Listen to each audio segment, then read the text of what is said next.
My name is Reed Blakemore. I'm the Director of Research and Programs at the Atlantic Council's Global Energy Center.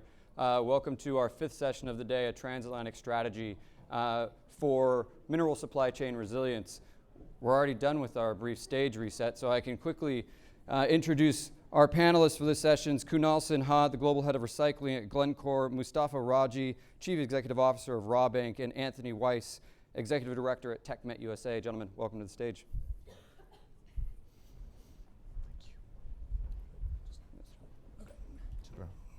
Any specific order? Yeah, I know specific order. Good. I'm going to call on you at will, so we're all good there.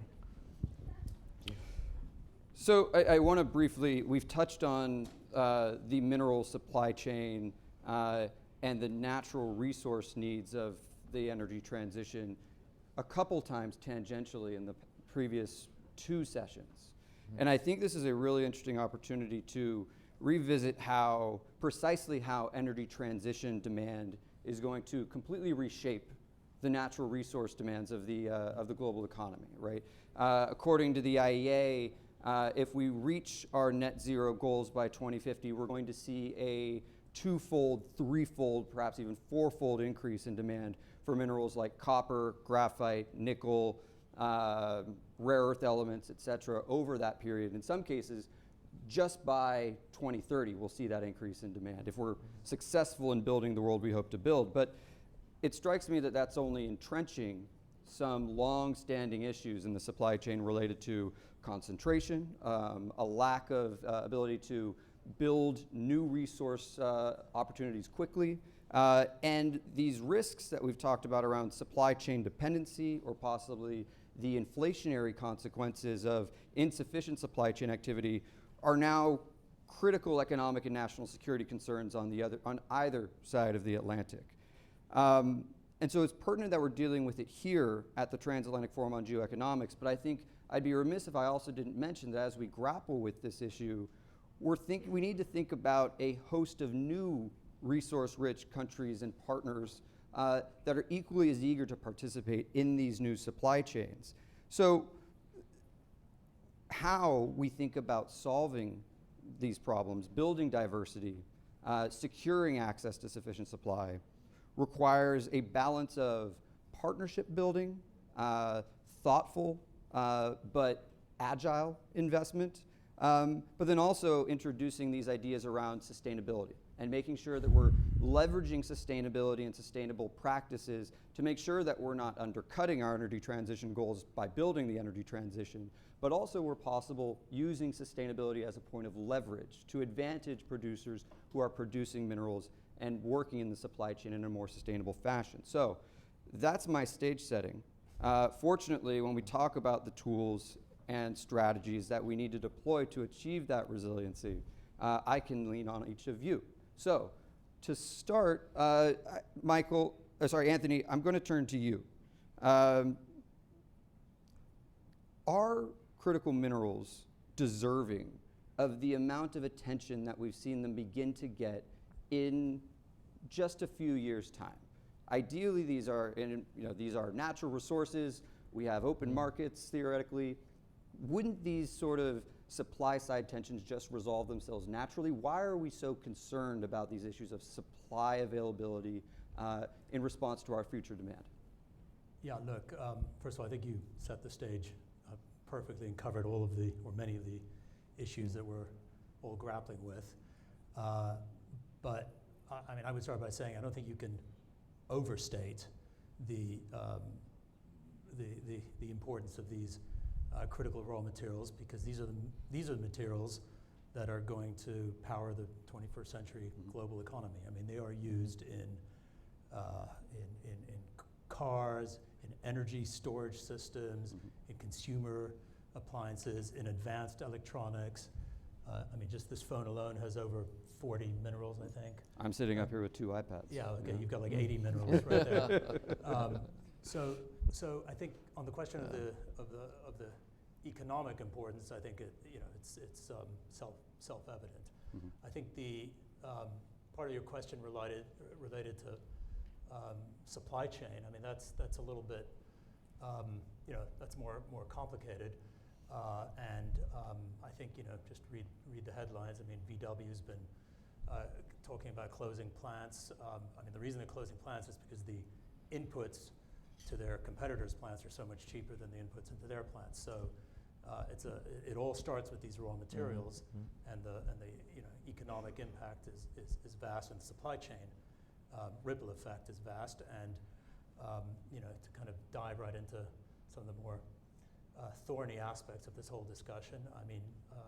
China, I think it was back in 2010 when they first banned rare earths to Japan as part of a regional dispute. I think that was a kind of wake-up call as to how countries in dominant positions can make decisions that have serious geopolitical implications. And obviously we've seen it now. The heat is rising. There's been bans on graphite and antimony, and who knows what's next. So I think the question of the criticality of the raw materials combined with the supply chain risk makes it kind of the issue of the day. And I think a piece of that is really how do you catalyze the sufficient investment in that diversification, which is where I think a firm like yours, TechMet, is particularly interesting. Can you explain how you're engaging in this ecosystem? Yeah, I think it is helpful to spend 1 minute on TechMet.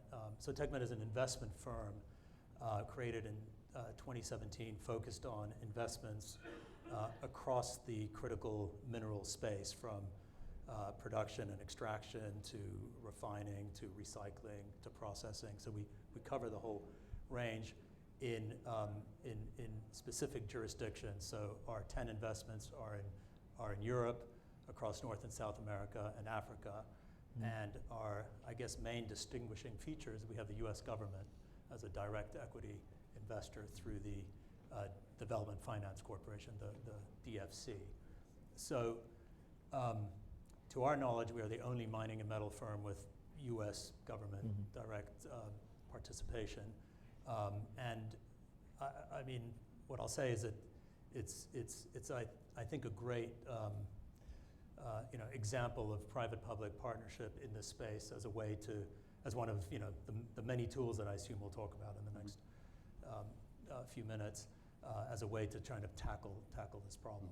And it's really helped us open doors in places that might be more difficult to reach globally. And you mentioned that a part of your activity is inherently going beyond the United States and Europe to develop these partnerships. And Mustapha, that's where I'd really like to bring you in, because it does seem that the Transatlantic Alliance will have to fold in a wider array of partners, predominantly from the Global South in some cases, in order to meet these resiliency targets that it needs in order to prevent what at times can feel like an insurmountable amount of economic and national security risk.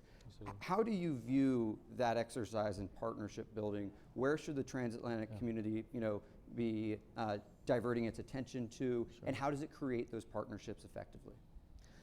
Look, I think what the Transatlantic Partnership needs to do better is sort of have a more coherent message on the strategic minerals topic. When you sort of see the U.S. government actions, just within the U.S. government, you have different priorities across different divisions, and you tend to wonder, me being on the DRC side, watching the U.S. government trying to build partnerships in a country in Central Africa, we try to see whether there's some consistency in the message, and oftentimes we see a lack of coherence. I think everyone agrees to the criticality of the situation. Everyone understands the fragility of supply chain risks. But what we don't see is coherent actions on the ground and meaningful actions. And I think we have to say what we're up against is what China's been building for 2 decades, right? And China was building this mineral supply chain for 2 decades with unreserved amounts of capital, either be it from their state-owned enterprises or private companies. They were able to operate in conditions where U.S. companies cannot operate in. And that's very typical in countries that are in the Global South, DRC, Angola, or other markets where the minerals are predominantly there. We also saw over the years, our partners and clients, Glencore, having suffered at the hands of the DOJ for some of the actions that took place previously in Africa. So you start wondering, if the U.S. is going to win this battle, it needs to start being very coherent on what it sets itself to do. And we're very happy to see TechMet come on the scene, but I just have to say that it's one fund and one investment, right? We often suggest that it would be good if there were 50 TechMets. Absolutely. So us being on the receiving end, we hear about a TechMet, it's something to celebrate, but it's just one. And in the country that I operate in, I see 55 large Chinese miners mining every single day, right? So we're still playing catch up, and I think we need to understand how far behind the curve we are. So what does that mean? Let's get into the solutions. I'm not an expert in the US government, but I think that a strategy led by defense would probably be the right strategy given the context of the US, right? Saying that we need all hands on decks, we need large budgets, we need to stockpile on critical minerals, because bringing new mines to life is a 10-year process. From the exploration to raising the funding to actually having production by Western-friendly companies is a decade. It takes a decade. So the question is, how do you cover that gap of the next 10 years, and how do you do it immediately? So if this is really a national priority, then Congress needs to allocate the money to it. It's probably defense that seems to be the right division within the US government that can move in a more agile and quicker way to stockpile all the critical minerals. I'll just give you an example today. Cobalt prices are at all-time lows, and we know that cobalt is very critical for the stabilization of the lithium-ion batteries. My question is that if cobalt prices have dipped 90% from their highs 5 years ago, it probably means that governments are not buying or actively stocking up on this material, but why not, given that the price is down 90% from its high? So I just have questions. I think the catch-up is intense. I think it needs to be an all hands on deck strategy for the US government. And agility and speed is very important. So I would call for a lot of action, less talk, in a very disciplined approach, and a better coherent message to the global south. Yeah. I want to touch on some of those specific issues related to investment timelines, volatility, et cetera.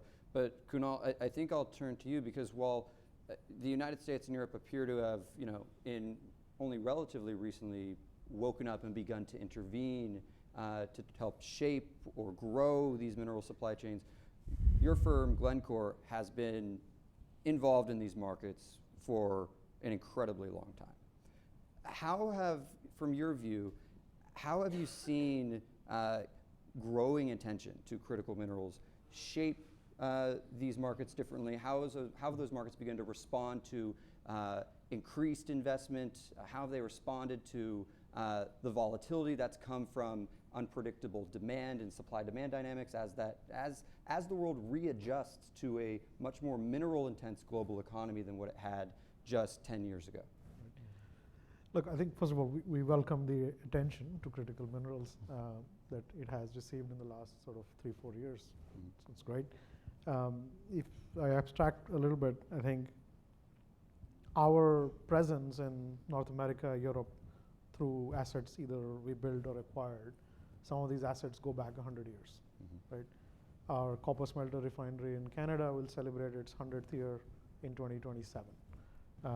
Some of our assets in Europe are equally, I think our lead refinery already has hit 100 years. So we've been present, if you talk about Europe and US, in supply chains all the way from mining to smelting, refining, finished products. We've been there. So we pretty much, for us, I think it's a welcome change that there is a lot of awareness to sort of critical mineral supply chains and how do you sort of scale it up. Where I see maybe opportunity for especially policymakers to think a little bit more broadly, and we talk to them, and I'm on the UK government's battery strategy task force. We published basically a strategy for the UK on the battery strategy. We talk to the EU. We have a lot of time in the DC. We speak to a lot of different folks. It's very simple. Like, I think it's clear that we need critical minerals. That question is already answered. So we are now at how, why, and at what speed, right?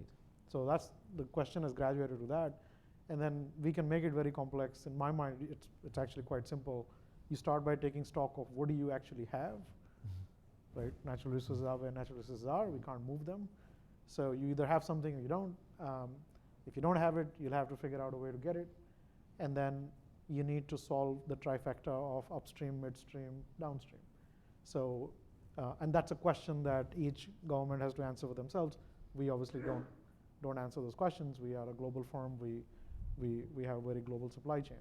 So if as a country, as a region, you want less supply chain risks, then you probably want to either have confidence in your supply chain, even though it's very global, or you want to diversify your supply chains and have parts of it as local as possible. So I think that conversation has started. There's a lot of good attention there from a mining and recycling company perspective. My personal opinion is a lot more attention went to downstream.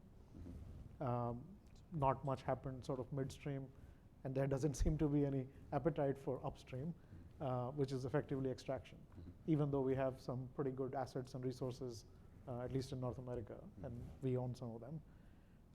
And then the last thing I would say is, because I run the recycling business, I do think it's an important part. It builds on your sustainability topic, but it also actually is very central to supply chain security, because without going into any specific mineral, a lot of the assets that we are looking at are not in Europe and North America.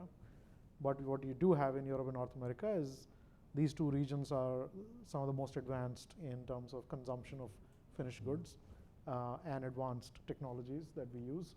So I truly believe that there is a time that we are going to transition from the primary supply to the recycled supply. It's already happened for other metals like lead in the past.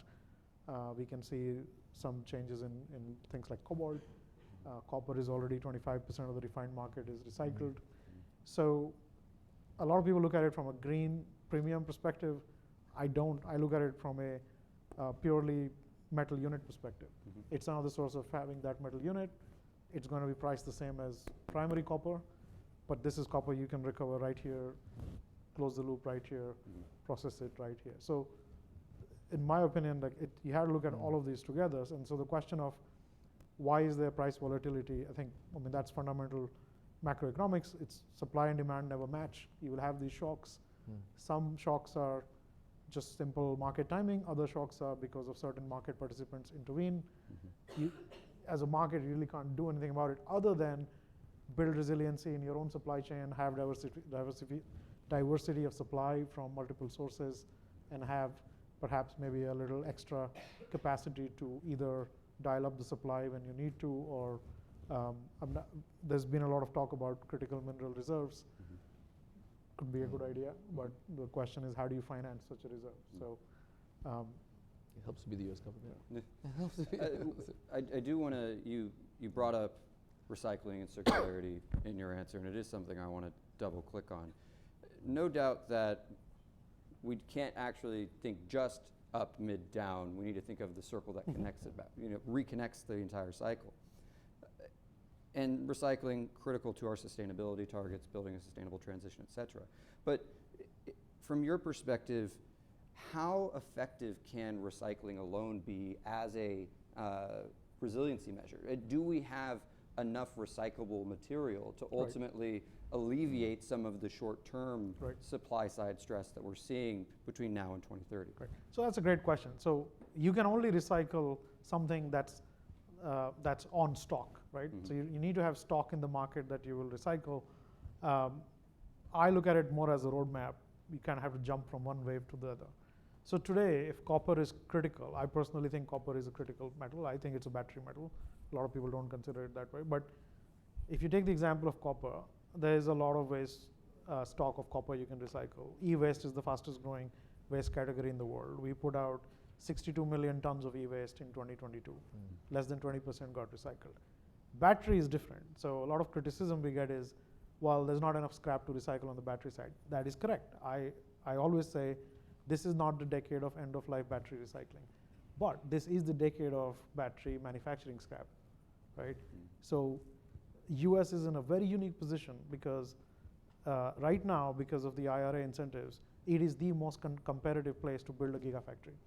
And we have seen And I know some of our European colleagues are not as happy because some projects shifted to the US. Mm.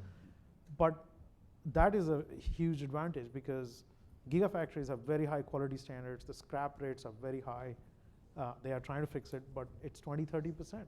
So in the near term, there'll be a lot of gigafactory scrap to recycle, more than the capacity that is available. And then 2030 onwards is when truly the true end of first use battery recycling sort of kicks in. So if you sort of zoom out of it and think about it in waves of what you can recycle, you will have enough or a substantial stock for any of these critical minerals. But again, don't mistake what I'm saying. I think you still need a lot of responsible mining in the years to come. Mhm. So it's a bit of a transition in itself because, as Anthony pointed out, like mines are not getting easier to build. Actually, mines are getting more difficult and taking longer to bring online. I hope that changes, but it's tricky. So it's a transition. We will ramp up as much primary as possible, but at some point you're going to hit the limits on that, and then these recycling waves will kick in. So if you run this simulation over, I don't know, 10, 15 years, I think recycling will make a meaningful dent in the supply side. You brought up the role of policy here several times, and while I acknowledge that Glencore's a global company, so not commenting on the policy picture, I do want to bring that conversation to Anthony and to Mustapha, which is, Mustapha, you mentioned you're looking for a more holistic, cohesive strategy from the United States. Anthony, TechMet's part of the initial foray from the United States to improve the resiliency of the supply chains. We also have a number of major collaborative partnerships from the United States and the G7, the Partnership for Global Infrastructure and Investment, the Mineral Security Partnership, which of course had a major finance announcement earlier this week. What additional tools does the United States and its allies need to bring to bear in order to address some of these supply side risks? And why aren't just PGII and just MSP currently sufficient? So we'll start with Anthony and then we'll go to Mustapha on that. Yeah, I mean, first of all, Kunal, I think staged the context really well, which is you can't look at this in 1 or 2 or 3 year terms, and the life to mine to life cycle, 10 years is generous. It can be as much as 30. So you have to start with that recognition. These are long-term goals, plans, and we're in the very early stages of this kind of modern day industrial revolution, if you will. So I think MSP, GIIF or GIF, I can't keep up track of all the acronyms. They're fantastic. They're and the people I've met in those organizations are really impressive. But as you've pointed out, it's just not enough. I mean, it's just they need more resources, human and financial. There are other great institutions, like I talked about, Development Finance Corporation, which is up for reauthorization and has looked for the ability to broaden the circle of countries they can invest in. Same with Exim Bank, really impressive institution. So, and you brought up Department of Defense, which has its own ecosphere of capabilities, and obviously everyone knows DOE has the the LPO and the grants at its disposal. So you've got, the infrastructure's there, and all of these entities are able to really make a difference. I think the key question is how to have them all align, work together, and that's before we even bring in, the EU and the tools that are there as well. But I think the pieces are there. It's how to bring them all together. Mustapha, I'll let you weigh in on this. Absolutely, I think I want to echo what you've mentioned as well. So I've participated in certain roundtables at Washington where you see representatives from different departments just sort of trying to strategize and have a common theme. But I kind of sense that each individual in each division within the U.S. government needs to sort of present that they're the ones moving things ahead, right? So at the same time, although there's a recognition that there's a need to collaborate, there is also the reality of certain situations whereby individuals or institutions within certain departments want to be the ones who take the lead. And I think that's constantly a conflict that will exist. And at some point, we would like to see that someone can sort of hammer down the table and say, guys, it's about the U.S. national interest. It's about taking decisions very quickly and not about the who and the what. So,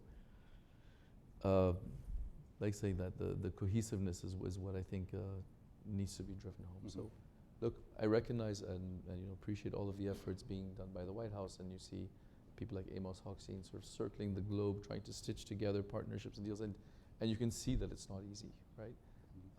Because just within the U.S. government, you can speak to another individual and just say, listen, this is my remit, is about, and that's it. It's not willing to go any further than that. So I think it's a tough challenge. I don't want to sound sort of pessimistic, but I sort of think that the initiatives that have been launched so far are just going to create a small dent in what is a huge problem. So it would be sort of disappointing to sort of leave thinking that the U.S. is not doing enough, but I think that we should look at it positively and say that what more can we do, or how much faster can we accelerate this problem, which is very, very large, I feel. Can I just add to it? that? Yeah, I just want to say, look, we're working very closely with the LPO on a loan application for Lifecycle, which we are a big investor in. I'm on the board. I hugely appreciate everything that the DOE and DOD are doing from the critical mineral supply chain. Just to say, like, to try to solve the complete picture, we also see a couple other bottlenecks, and on the policy side, we do think both for US and Europe, and to some extent Canada, like we should look at permitting reform. We are talking about building new processing facilities, building manufacturing that we haven't done for many years. We do see in those efforts that we undertake, it is quite difficult to permit things. And while we are talking about permitting and building things stateside, so that's one very specific bottleneck we've seen. So hopefully, like along with the financing and other solutions, there can be some debottlenecking on some of these other topics that we haven't had to look at too much recently, but they will become critical to building this supply chain. Just jumping on that, I mean, we tried to bring certain transactions into the DFC, but you see the procedures that guide the DFC were built before this critical minerals became a serious issue. So you kind of find that you end up falling foul of some of the regulations, and so they can't actually provide the funding that's required. So to really tick all the boxes of all the US agencies that are all getting involved is a very laborious task. Someone from the US government has to bring this together and step it down. And I might ask, in addition to these, I would call them positive policy interventions from the United States into the market in the form of DFC investment, MSP, PGII, you do see an increasing trend towards protectionism, the use of tariffs. If you look in the IRA, you have the certain restrictions on foreign entities of concern being involved in mineral supply chain. I might ask this to the entire panel as one of the last 2 points I really want to hit. Where do tariffs fit in to a constructive mineral supply chain strategy? They cut very much against the traditional liberal economic theory of how to manage these markets. And I think, Kunal, I might ask you specifically, looking at the global view, how do different tariff regimes for specific mineral resources disrupt the functionality of the market overall, when we look to how the market's going to evolve for these resources 10 years or so from now? Yeah, look, obviously, we are fairly global trade flow, free markets work very well. I think markets then end up having to adjust to tariffs. Also, you're not really sure how long a tariff will last, how it changes. One thing I would say, people always ask about, is there a Western premium for Western products, whether you get it through tariffs or whatnot? Maybe when you look at the IRA tax credits, maybe that's a better way to look at it, because we have noticed, like, if you have minerals from an FTA compliant country, non-FEOC entity, definitely there is preference, clearly, and there might be a small premium, right? So to me, that's a sort of a better market-based mechanism that allows you to discover or differentiate between the different forms of supply. I'm not an expert on tariffs, so I can't comment on that. I think, again, like, it will be, policymakers will have to decide, what's a better tool to secure sort of supply chains. The flip side is the markets will then react to whatever you put in place.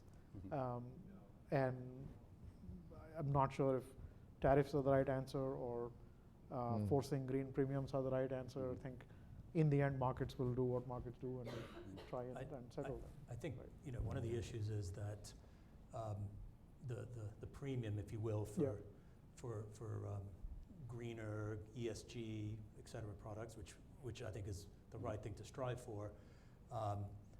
It's the right thing to do, but the reality is, today, for example, we all know more than half the world's nickel comes from Indonesia. 40% of those Indonesian companies are Chinese-owned and controlled. There's been some Department of Labor reports on forced labor, but OEMs, Western or not, are still having to buy lower cost nickel any way they can if they want to stay in business. So it becomes kind of existential for them. So it's the right direction. And again, I come back to this is not a 1 or 2 year issue. This is a 5, 10, 20 year path.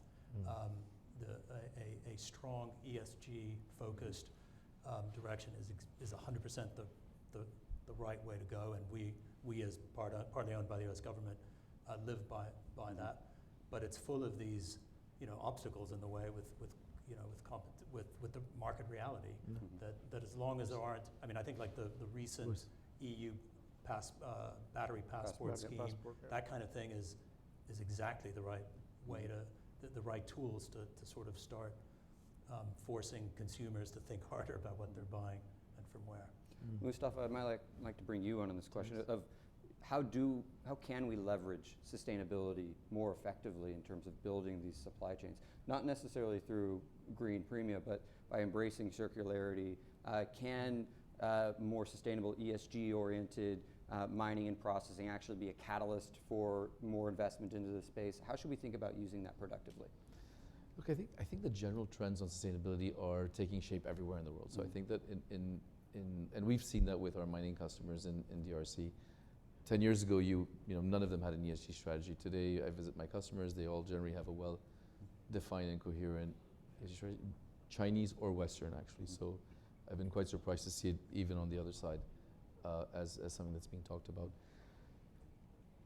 There are incentives that could continue to provide strengthening on ESG and sustainability side. And typically, as a banker, you'd say, provide some kind of rebates on cost of funding, provide lower cost funding for those that are meeting the sustainability targets. But again, who is able to sort of provide that subsidy or cost subsidy? It would have to kind of tie back to the government to which those measures are the most important. So you kind of land back to the U.S. government saying that through the mechanism of the DFC or U.S. Exim Bank saying, are you willing to sort of subsidize the cost of funding for projects that are far ahead on the sustainability curve? On the flip side, you can provide more expensive funding for those that are not meeting those targets. So you make them less competitive and sort of incentivize them back into the values and ideals that the West wants to promote. So I think it has to be incentive-based. Let's be. We're running out of time, but I want to quickly do one last lightning round, starting with Anthony and coming down to Kunal. The problem that this panel was tasked with addressing is, what does a transatlantic strategy for mineral supply chain resilience look like? I think we've talked about a lot of the tools, but if it's very briefly kind of one action point that you think the transatlantic community should be taking forward in order to improve the resilience of its supply chain, what would you say that is?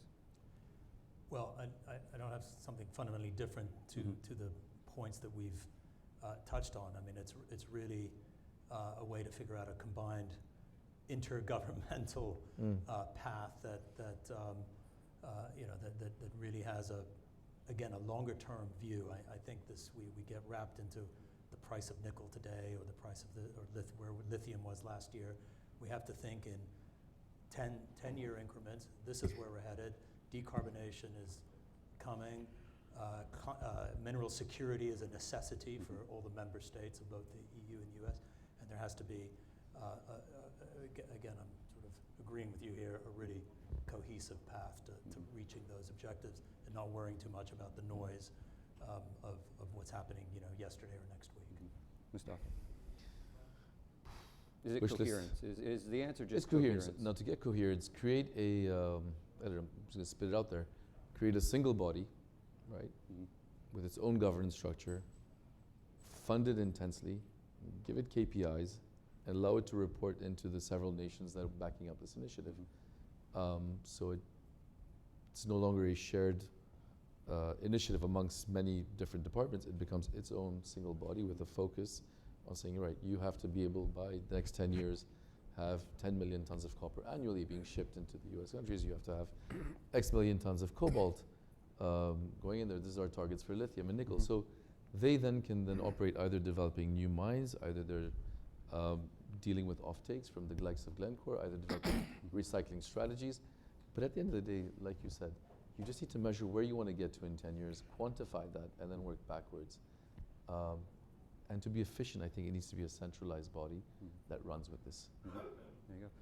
Kunal, I won't ask you to make a policy recommendation to the transatlantic community, but I would suggest, what do you see as the most constructive role for the transatlantic community as the global attention and demand for critical minerals and the associated supply chains needed to bring them to our consumer products and iPads and energy systems, et cetera? What does that role look like in a constructive way in your mind? Yeah, so I think, so I'm a big fan of, pulling a lever that I actually control versus fighting something that I have no influence on. And what I mean by that is, free markets are free markets. Like, you can't influence the price of copper other than to dump a whole bunch of copper on the market. That's different. Markets will do what markets will do. So I think the better way to look at it in an abstract way on a transatlantic basis is, we already have a lot of good assets, and I'm not talking Glencore assets. There's a lot of good assets already there. There's a lot of good resource already there that can be developed. So I think the most constructive thing we can do with either investments or policies is, how can we make these assets as cost competitive as possible? Because if you have these assets in the transatlantic community and they are as cost effective and as cost competitive as possible, you solve all your problems. You don't really have to go to protectionist measures. You don't have to worry about market interventions, because supply demand mismatches will happen. But if you have the best cost curve and that's helped by either policy dollars or policy measures, then you'll always perform well in free markets. So to me, that's the most constructive thing we could come up with. That's brilliant. Well, thank you, gentlemen, for the brief but very insightful discussion. I'd love to give them a round of applause. Thank you. And with that, I'd like to introduce Dan Flatley from Bloomberg to kick off our next session.